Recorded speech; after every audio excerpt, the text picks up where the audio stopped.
Hi, so just a reminder, I'm Crystal. I'm telling the story of the real Christina, which is me from the Crank books. That's never going to get un awkward. Not that unawkward is a word, but you know what I'm saying. Okay, so I'm going to continue my story today where we left off. Me and Brian had decided to get married. Now, I'm just keeping in mind during all this that I did communicate with my mom, and I was basically told that I can't see my kids. Period. I was not allowed to see them. I wasn't allowed to come visit them. Um, I would try to call them on the phone, but it got to the point where I felt like I was harming them more than doing any good by calling too frequently because there's confusion because of the who is mom issue, and it was just a really awkward kind of place to be at the time, and really hurtful. Um, the Now again, when I was speaking about red flags, sometimes you don't realize the red flags until way later. And in retrospect, I probably should have been a lot more suspicious of motive here. But Brian decided that he wanted to get married on my dad's birthday. And he claimed it was because my dad had just died a few months prior to this. And he claimed it's because he wanted to, you know, remember him, and because he was such a good guy and yada yada yada. But I know that he couldn't stand him and my dad couldn't stand Brian, and I felt like it was kind of a fuck you to my dad on his part. But I chose to believe the best in him and believe that his motives were real and genuine. And I probably shouldn't have, because if you think about it, it was just a big old slap in the face to my dad to get married on his birthday when he really just couldn't stand him. But I was thinking to myself, well, that was, him when he was not sober, and I couldn't stand him when he wasn't sober either. So I could see where he was coming from. So I kind of let it go. But when I think about it now, it's almost offensive to me. So there's that. I like offend myself about it too because I let it happen. And um, so gradually, Brian started to get more controlling. He would insult me in veiled ways, like say things like, well, you're getting fat, and if you don't watch it pretty soon, you won't be able to get off the couch, and I'll have to do everything. And then slap me on the butt playfully and act like he was joking. And then it would get worse and worse. He'd be like, well, I would really like it if you didn't wear makeup. You don't need to wear makeup. You already have a man. That one I didn't let fly. I'm not going to go out in public looking like a homeless person because he decided, oh, because it'll make me happy. So that he would always, we got fights over, well, who are you wearing makeup for? Well, I'm going to work and I'm going to look reasonable when I go to work. And that's just my choice. And that's my responsibility to do for myself, not yours. But it was definitely a point of contention all the time. He tried to force me to go out without makeup on. And then he started censoring my clothes, making my shorts longer and longer and longer, until it got to the point where he would, even though he hated going out in public, and he got more and more reclusive as the years passed, he would go to a thrift store with me, and he would pick out nasty, ugly, knee-length old lady shorts and be like, oh, these are awesome, you have to get these. And he would force me to buy them and wear them. And if I told him, well, those are hideous, and he'd be like, I'm just trying to help. I can't believe you don't even want my help. I'm really trying to help you and help you be a responsible and not embarrassing person. You embarrass yourself with your clothes. And eventually I started wearing these terrible clothes and looked like a dowdy old lady who was about 20 pounds heavier than I actually was. Um, Trust me when I say the second he was gone, the short shorts came out. But he wouldn't even let me wear yoga pants because he said I was trying to show my vagina to everybody in the world. And that just makes me a whore. Then he decided that he had too much anxiety for just weed to help. Now, keeping in mind, if I didn't make sure he had weed, no matter how broke we were, he would be like, well, I don't need it. But then he would get super mean to everybody, screaming at everybody, and it just wasn't worth it. Regardless of whether he needed the weed to keep him calm or not, I bought it for him to shut him up because it just made him more tolerable to deal with. But then he started going to a a like a therapist and a doctor, and decided he needed meds. So that I think that what he decided was that he was tired of being sober. So then he started getting meds, and then he started, well, I just want a beer here, and I just want a beer there, and that turned into he had to have a beer at whatever time in the morning that he woke up, or he would get sick. So I had to foot the bill for all of this. He went through a couple of different jobs, got himself fired for ridiculous reasons, looked to me like on purpose, like arguing with his boss about his boss's decisions. He got fired from Kia for that.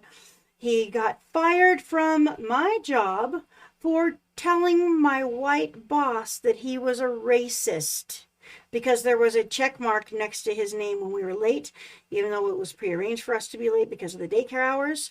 But it was just something they did kind of all encompassing. He could have just gone up and erased the check mark. But instead, as everybody else did, erase their check mark because it didn't affect pay or anything else. But he chose to sit at his desk and stare at it and then confront the boss about it when a black guy walked into work who had prearranged being late for court one day. He decided to go tell my white boss that that he felt like he was being discriminated against for being white. So that's the kind of ridiculous dill hole he was. I mean, he was embarrassing. He would start. Apparently, we're going to be doing a little bit of freezing today. I'm going to do my best. I updated OBS and it's supposed to have fixed the bug, so we'll see if it works itself out. But anyways, he would start wars with people. Now, keeping in mind, this man weighs 115 pounds, 120 pounds soaking wet. He could pack a punch. He was strong, and he could hit things. I mean, he could punch through a wall or a window, no problem, without injuring himself. He could punch himself. Towards the end, he started punching himself in the face hard enough to give himself a big swollen head and black eyes, which was also embarrassing. I had to lie and say he was jumped a couple of times, or just go with his story of saying it because it was so embarrassing. He would confront people. Like the one time he confronted 10 what looked like gang members that lived across the street. They followed him home with baseball bats and took him down. He thought that going to get our big dog and taking him out there would scare them, but that dog was the friendliest dog ever. And he thought he just basically put the dog in danger while he led them to our house. Like, he was an idiot. And he had short men's complex in ridiculous quantity. I mean, to the point where it was disgusting. It got to the point where I didn't even want to admit that I was with him. So then when stuff like this would happen in the next few days, he would get angry inside for getting his ass kicked, and he would come after me, start a fight with me over dumb shit, and then drag on the fight for hours and hours. Even after I said, I'm not going to fight with you about it. I don't want to fight. You're right. I'm really sorry. Whatever it takes to get him to stop. And he would be like, yeah, you better be sorry. And we need to talk about this. And he'd start it up from the beginning again. Like he was driving me insane. Then he would start snatching me up by the throat. He started hitting me in the face. He gave me black eyes, fingerprints marks around my throat from holding me up. And if I dared fight back, because I could take him, but it wasn't worth the hassle, because the few times I did. So he had me against the fridge up by the throat, and I couldn't breathe at all. So I punched him in the ribs twice, and he drops me and goes down on the floor in a fetal position, crying like a baby about how he can't believe I just broke his ribs. And then for the next 6 months, he would talk about how I broke his ribs, but nothing about what led to it or why he got his ribs broken or anything else, which he did deserve. And again, I would try to be passive because I didn't want to give him any ammo to be right. But sometimes I would lose my temper and fight back, because I am also no victim. I would just do it because it wasn't worth the hassle. It wasn't worth the fight to me. It escalated and escalated and escalated to the point where I just couldn't stand his company. There were the last, 6 to 8 months of that relationship, there was not even sexual contact at all. It was just, I was miserable. I was looking for a way to escape, and every single time I thought of any way out, it was like, I know he's going to smash up my house. He's going to break everything that I have that's worth anything. He's going to throw me out of the house and destroy everything. He's going to do something, and that's what kept me just kind of hanging on. But I had decided to move to Missouri. My best friends are there, and she had talked me into it long before, and he kept talking about, when we go to Missouri, when we go to Missouri, when we go to Missouri, and I wasn't about to end up in Missouri with him. So, about a year or so, a little over a year or so before all this happened, one of my really good friend, Colette, her daughter, sorry about that, definitely having one or two issues today. But her daughter, who was basically like a second daughter to me, to the point where those were the people that were living next door to me when I said they were helping with the kids. We had like one big apartment. We came and go as we pleased in both apartments. And she was part of my village. So they called me Mama or Mommy too sometimes. I mean, I was a second parent to both her and her brother. And of course, her mom was a second parent to my kids. So she was having some addiction problems of her own, and basically I told her to get on a bus and come and stay with me for a while, and I would help her get sober, which I did. We had her completely detoxed and on the right track within 2 weeks, and then we went through some boot camp about how to conduct yourself as an adult. She still has her issues, of course. She's young, but I think that she learned a lot, and hopefully took a lot out of it. At least we got to spend some time together and stuff. And so when this all came about, I didn't tell him. I told her to come stay with me because I was paying all the bills by this point. He's at home. He couldn't keep a job, so he's supposed to be watching Case, and he was doing a terrible job of it.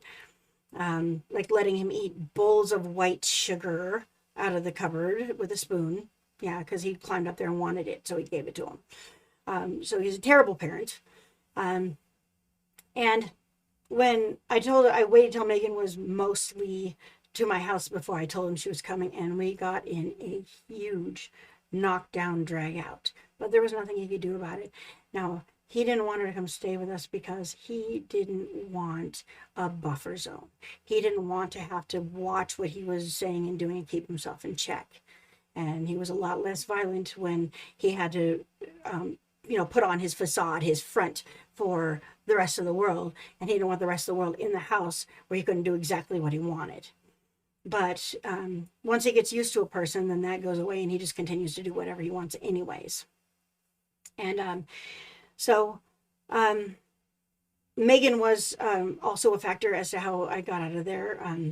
And the last factor was that not, about 8-10 months after she came to stay with me, I got a call from my sister saying that Clyde, my 16-year-old at the time, and my mother were not getting along, and she was putting him on a plane to come to me. Apparently that was supposed to be some kind of a punishment, but he chose to stay with me. And it actually took about 2 hours of talking with him to where he even remembered who I was.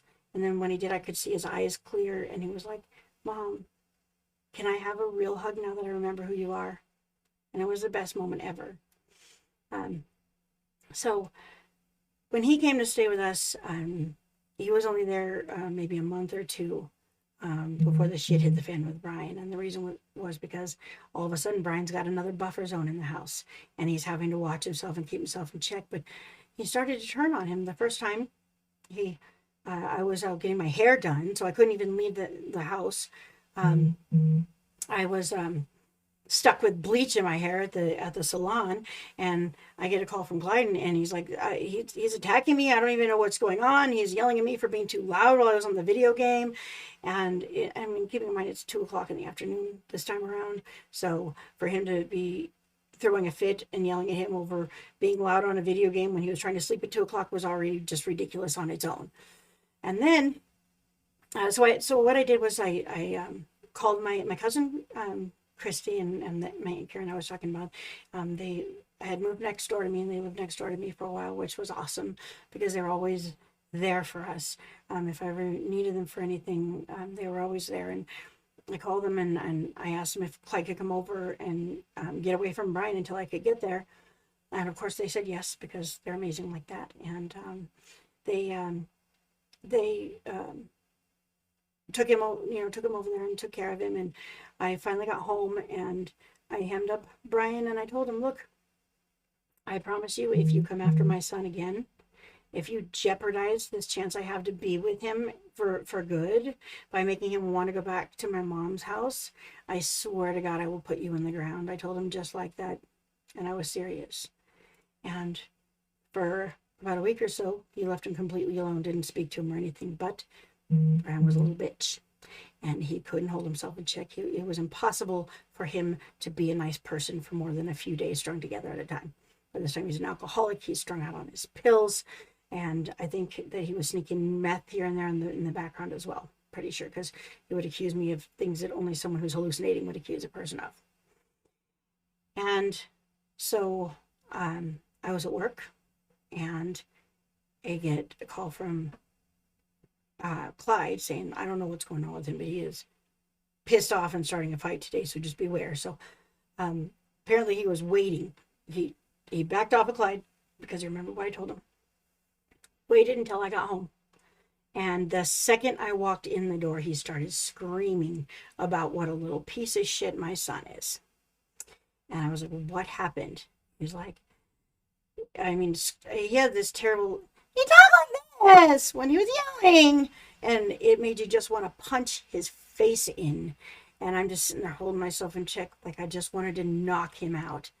And telling me that at 12:30, when he was just trying to sleep, because he just tries to get a little sleep around here because nobody ever lets him sleep, that my son was being loud on his video game and woke him up. And the walls were thin in the place. It was a single wide mobile home, so I'm sure that there was a little bit of accuracy and a little bit of not. But I mean, the bottom line is, it's not like he had a business meeting to attend. He could have gone right back to sleep when I got home, which I told him, then fine, go to sleep, it's fine. But he tied in to Clyde and would not stop.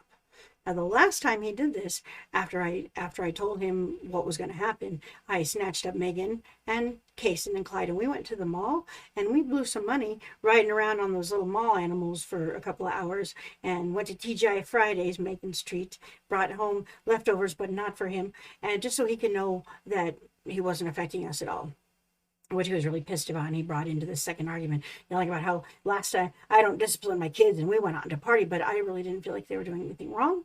And no, I'm not going to really say anything to my kids if I don't feel that they're in the wrong, period. So I knew what was going to happen, and I just kind of waited for it. Now, I tried to diffuse it. Clyde was smart enough to start recording. He had his phone in his pocket, so there's not a lot of actual visual, but there is a pretty decently long video, the parts of it strung together with him just where I'm sitting silently. I was saying, you know what, I don't want to fight with you. I'm not going to fight with you. I refuse to fight with you. You know, I'll talk to him, but that's all I'm going to do. You need to calm down. You need to calm down, or I'm not going to talk about this. Just like that, over and over and over and over and over and over and over again. And he would not stop. He refused. And I told him he needed to calm down. And he decided to get up and get 3 inches from my son's face. And my son had already been instructed because I knew what was going to happen. Truth be told, I was planning on maybe poking at the bear a little bit just before it was time to move. This was a little sooner than I expected, but I was going to get rid of him one way or the other. And he did it all for me. I didn't have to do anything. I didn't have to get any bad karma for anything because he did it all for me and for himself. And he got up in my son's face, and I already told him what was going to happen if he did. And I got between them, and I had Clyde grab Kason and go outside with Megan. And me and Brian ended up in the kitchen. I tried to get my purse because we were just trying to leave. And he basically slapped me super hard, threw me to the ground, had me in a chokehold on the floor, and was slamming my head against the ground. He knocked my purse out of my arms. He was trying to steal my purse and my money and my car keys, and I was just trying to get to it and get out of there. And he kept on hitting me and hitting me and hitting me. And Megan came inside. She basically threw Case in Clyde's arms, came inside, and got between me and Brian, grabbed my purse, and got me out of there. And as we're walking, Megan's behind me, and he's pushing her over and over again. And finally she turned around and she shoved him. She said, "Don't you put your hands on me." And she shoved him back, and he lost his shit. By that time we had the front door open, and he shoved her super, super hard. She flew across the porch and landed against the railing, and it bashed up her arms. So she had purple bruises across her arms. And we got out of there, got in the car, and called 911. We went to the store down the street, and they came to us first. Now, in this time, Brian has called and left messages on my voicemail, which I've also recorded, screaming, "You're going to be sorry for what you did to me. They're going to see all the blood you caused, and they're going to know it was your fault." And then in the same breath, threatening to kill me. I have all these recordings, and the way he's screaming and stuff, I played them all for the police, and they were like, "Oh my God." And so I had them check my hands. There was not a mark on my hands, not a defensive wound except for on my arms. Everything was clean and clear because I knew what was going to happen, and I knew he was going to turn around and try to say that I beat him up, because that's what he does. He's just basically a little bitch. And I've watched what he's done to other people when he deserved to get his ass kicked after he started fights. The time he got himself drug out of the car at the drive-thru of the Jack in the Box by 3 guys, thinking he could take them with a slipstick because he thought if he could grab a weapon, then he could take 3 guys, but got his ass kicked that time too. Like, I knew what was going to happen. I knew him very well by this time, and I showed the cops, Megan showed the cops, our hands were clean, not a mark on them. And they get there, and he has punched we had a solar panel, so basically like fiberglass pieces. He's shattered all over the bedroom. He's got glass all up in his hands, and he tried to say that I pushed him into the solar panel and broke. I said he wasn't bleeding when we left, and they knew that. I told him he's going to have marks all over him. I promise you he can punch himself in the head, but check his knuckles because he did it. I haven't touched him. And the cops came back to us. They're like, "You're right. We're putting him in the car right now. You can go back to the house, and we'll tell you when he's gone, so you don't have to look at him." And I have not spoken to him since. Filed a restraining order to keep him away. I even went so far as to pack him a big, huge bag and give it to my cousin to give to him, so that he had clothes and his precious BB gun and all his dumb stuff that he couldn't live without. But I was done.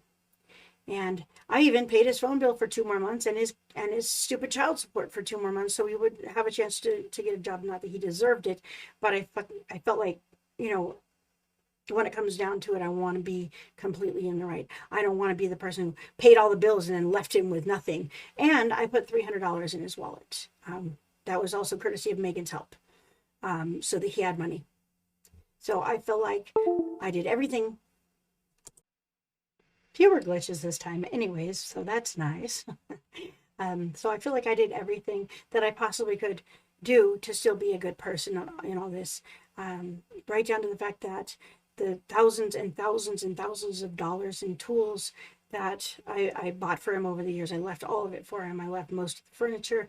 I didn't even take half of our stuff when I did move out of there, because I didn't want it coming back on me that I tried to take stuff that was his. So anything that he found, knickknacks, anything that he even said that he got for me, I left it behind because I didn't want him to say, "Well, I bought that and it's mine." I just didn't want it anymore. I didn't care. I just wanted to get my kids out and my house somewhere else in a safe place where I didn't have to deal with him. So that's about where I'm going to leave off for today. I think I've talked for a while now. I appreciate you guys tuning in and listening. I'm almost through the major part of my life. So again, if you guys want to maybe give me some input as to what direction to take next, or after I finish, I will maybe take a day or two and just kind of get some advice and do some structuring changes and stuff, and we'll see what we can come up with. Okay, so don't forget to like and subscribe. I'm not stopping this page when the story is done. Again, there's lots of stuff to talk about, lots of people to talk to. I just I really want to get out there, and again, I'm 2 chapters into my book, so we're getting there. So I will see you guys soon. All right, thank you so much. See you tomorrow.